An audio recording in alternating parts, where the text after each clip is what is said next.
Ann Pickren, welcome to the show. Wonderful to be here. Thank you. I know you had a few technical issues along the way. Yes, you so- got to experience them. So we thank you for your patience. Right.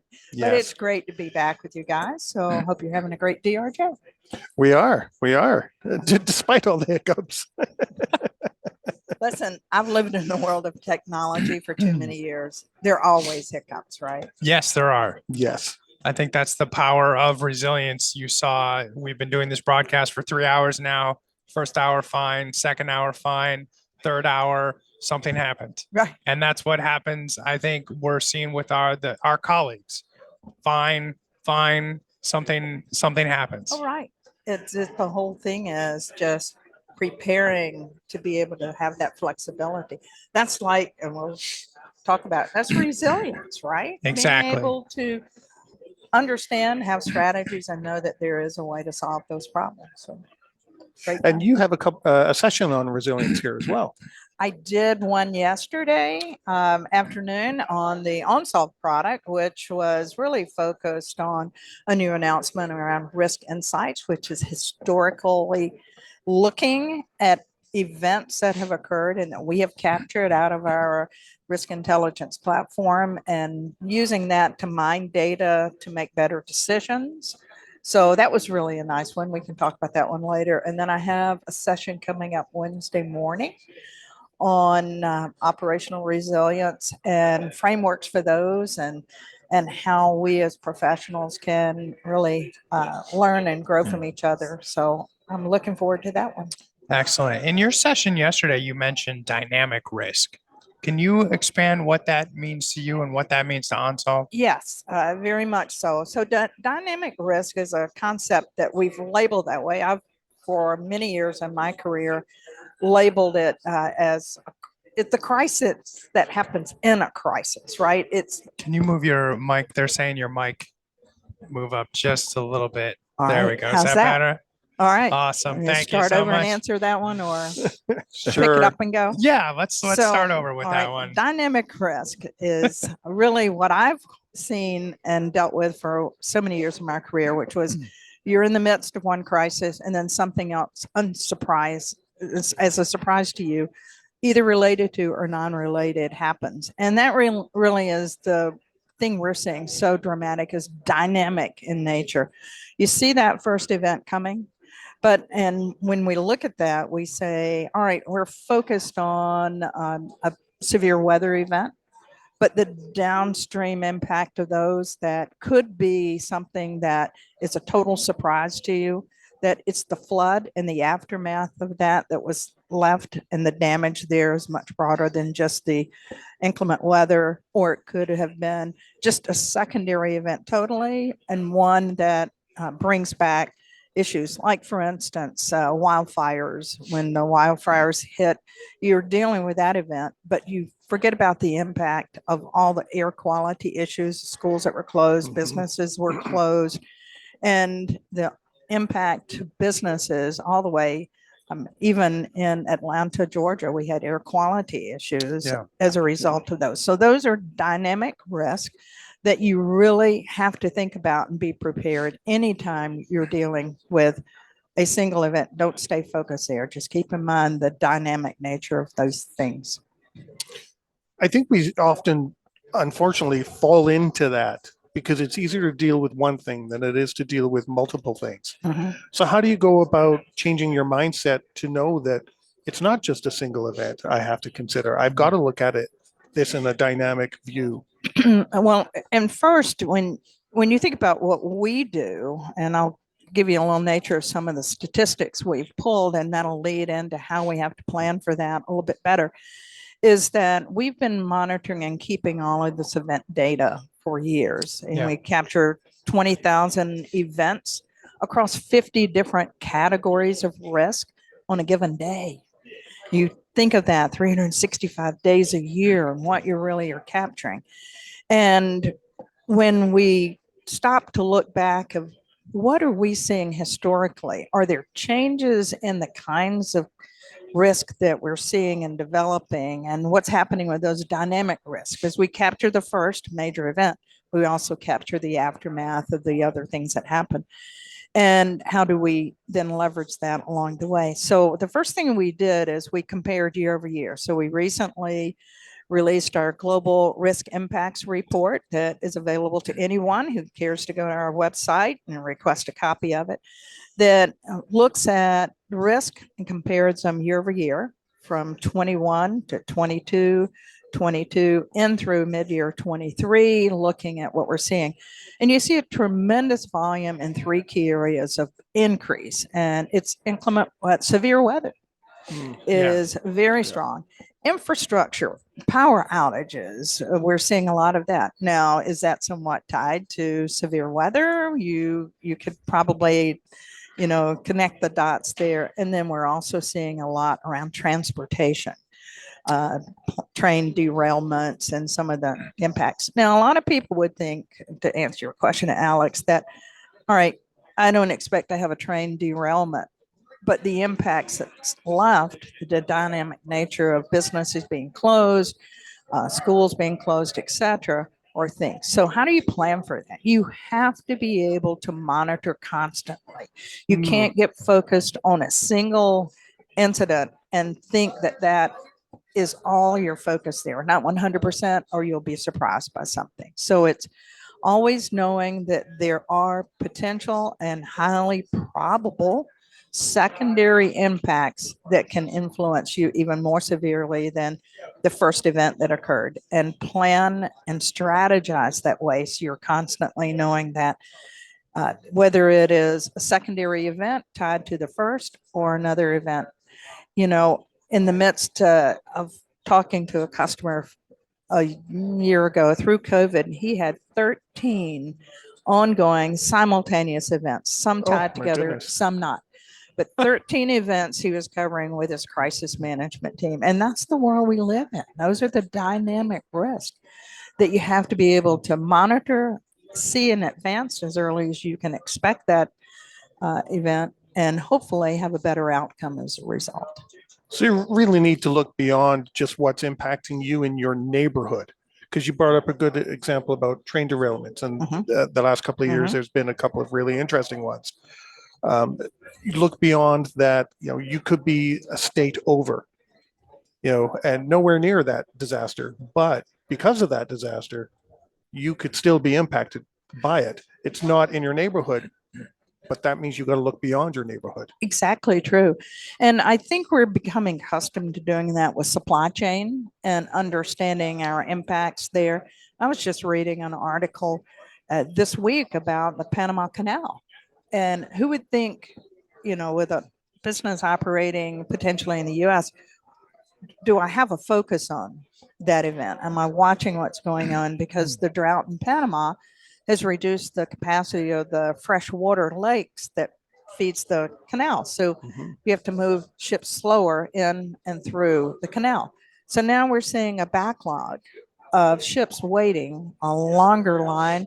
So it's delaying supply chains along the way. Now, if you know that and have that, then you're looking at that information that's nowhere close to your community, but it ultimately has an impact. So taking that global view where you understand you might have some supply chains, some critical third-party vendors that support you, and where now your remote employees live, that you need to be concerned of their safety in general. Yeah. Interesting. I'd like to talk to you about AI. So one of the things I've noticed at the conference today and yesterday, every vendor here now says they're AI. I see AI all over the place. It's the cool word. It is the right? cool, trendy word. But, in reading some of the reports, like you said, all the data and analytics that OnSolve comes out with, you're really at the forefront of that with our industry. And I kind of feel that AI is really a part of OnSolve's actual strategy and not just the latest marketing buzzword. So can you tell us a little bit about that? I would love to do that. Artificial intelligence and machine learning is at the anchor of how we've developed our risk intelligence. So it's not just a buzzword of the day. It was put in place because we believe the faster that you can correlate events and more accurately identify from all the different reports what's actually happening. The faster you can do that and communicate and mitigate the event, the better the outcome. And we do that with the engine that brings speed, reliability, as well as the usability of the platform. So it's done with a very specific intent of analyzing for both time and location placement, of correlating pieces of data we're collecting in those 20,000 events every day. Imagine how many are coming through, that we're tossing away things that aren't relevant and kind of cleaning that is very key to being fast to provide intelligence to make better decisions. So that is the concept of how we have applied it at the core of everything that we do. And I think that's really important because we see a lot of colleagues in our profession right now, they're drowning from data. They have access to more data, we all do, than we ever had before. But what does it mean? How do you sift through it in real time? Like you said, those 20,000 incidents a day, how do I understand how that's impactful to me now? Right. And I think the very key that you're looking for is if you're tempted to just take just a fire hose feed of data, you'll miss something. Yes. And you'll miss the big thing, you'll miss the small things, and you'll catch things that just create noise for you. The key is the ability to filter your categories, your locations, your assets, your facilities, target those where they are, your employees, whatever, and to be able to filter how much of a flex you want in terms of that data that's coming to you. So that combination allows you to really focus in, not miss anything, but at least get early warning. And I think it's so very important. There's just a lot. I see a lot of people that try to just, shoot just fire hose data, and I can find a piece of data, I'm going to send it along. If we don't vet it and we can't correlate it with other trusted providers of the information we use, then we're going to, put it in an exception bucket and do some more investigation before we release it. So it's very, very important. I think that's really important too for our stakeholders. I've seen a lot of organizations make the misstep of, we're just going to give executives every piece of data. Yeah. And after a day, the executive says, turn that off. I don't ever want to see that again. Yep. And you've got to be able to filter like, well, okay, I'm the chief risk officer of an organization. Why am I getting this? What's the relevancy to me and the organization? And that's a big miss that we see with a lot of. Yeah, I've personally witnessed that in times I've said, put me on that feed. And they're like, no, you really don't want that one. In prior days from OnSolve, I remember, I'll take that and look at it. I'm not looking at it. It's not value. So the ability within an organization to even have different views for different responsibility areas, and making sure that you're right, that CEO only wants to see the specific pieces of information that are relevant to a decision and strategy he needs to activate. So, and I think one of the things I'm really excited about is that we've been capturing this, 20,000 events a day for years, and we've been thinking, how do you use that? Yeah. How do you take, in the moment, it's great. It's used to catch an incident, resolve it, and move on to your business world. But what happens to all that data we've collected? And so we've come out with a new product, super excited to announce, or here we're demonstrating it, is Risk Insights. So now it's saying, historically, let's look at the data and see if it helps us make better decisions, better resource allocations, where we might need a facility that needs additional training, might need cameras because there's more theft reported in that general area. So we're looking at physical threats and, weather type of events or anything that might influence them across those 50 categories, and letting the individual use it to historically search for information by location, by categories as they choose, what's been going on and what do I need to do to make better decisions. That's what your executive C-suite wants to hear and know, that you're backing up request for funding and your ability to be more resilient because you can prepare and see trends of seasonal events or things that are happening and have consistently happened. So for site selections, annual threat and vulnerability assessments, you always can find just dozens and dozens of reasons to look at that historical data, spot in time, narrow the focus to whatever window of time you want in the categories and see that data. And that's so important because most people will look backwards, right, and look at what happened, but they miss that critical step of, okay, how do I use that information to make better decisions going forward? Yeah, and I was just going to say that because the way you were describing it, you can see things that happen on the other side of the world in these 20,000 incidents a day and say, oh, there's a potential something on the horizon for me that I need to maybe pay attention to that you wouldn't know before, and then all of a sudden it hits you like so that. you might then say, I need to filter my window a little bit broader to see a little more of what's going on. And then that's a day-to-day thing. Oops, I think I'll turn that one down or up, on any given day. But it's all in your control, which is so important, so that you are aware. Listen, the best thing we can do as professionals is be the eyes and the ears for our C-suite, to be able to let them know when there's an initiative or a strategic need to engage them, and you're telling them ahead of it becoming an event that is impactful. And that's the best you can do. You'll secure your job and your profession forever when you can be that role for your C-suite. You won't have your job forever if you're always surprising them. Right. You definitely don't want to do that. So when we look at OnSolve and what we're doing, and you think about, you now have the historical perspective of where we've been, what we've discovered, and things you didn't even know that, hey, we're in a flood zone and we didn't even realize it here.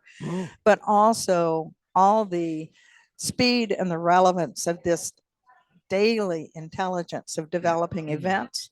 And then add on the just fantastic critical communications component. We have a platform that I think is just awesome and serves so many individuals in an organization that helps them see everything in a window for their needs, but as a group as a whole. Amazing. So if people want to learn more about the risk insight and the product you just mentioned, or the report with those 20,000 incidents a day, where can they go to find that Absolutely. I would information? love to see them. All right. So first of all, you're going to go to onsolve.com, ONSOLVE.com. And you're going to find tons of material, great blogs, a lot of materials we've published. We are definitely in more of an education and sharing of data and knowledge that we gather. The Global Risk Impacts Report is going to be there as well. You can just download it, receive a copy, and it's great value. I will tell you that one of our customers, very large customers, had their CEO ask for a copy and put on their desk, and then wanted to have a meeting with them to discuss what that report told them relevant to the developing risk profiles of companies and organizations. So onsolve.com, a lot of information. You can also fill out a contact us form, and we will do a great job of having a discussion with you in terms of what challenges you're having, what you're trying to solve, how we might be of a fit, help you solve that. So a great place to go. Excellent. Well, thank you so much, Ann. Well, thank I really you, appreciate both you of stopping you. by It and was, talking with it us was today. good. And stay straight on the technology, and look forward to talking with you soon. Have a Thanks great so day. much, Ann. You All right, will. Thank thanks. you, Ann. Enjoy the rest of DRJ.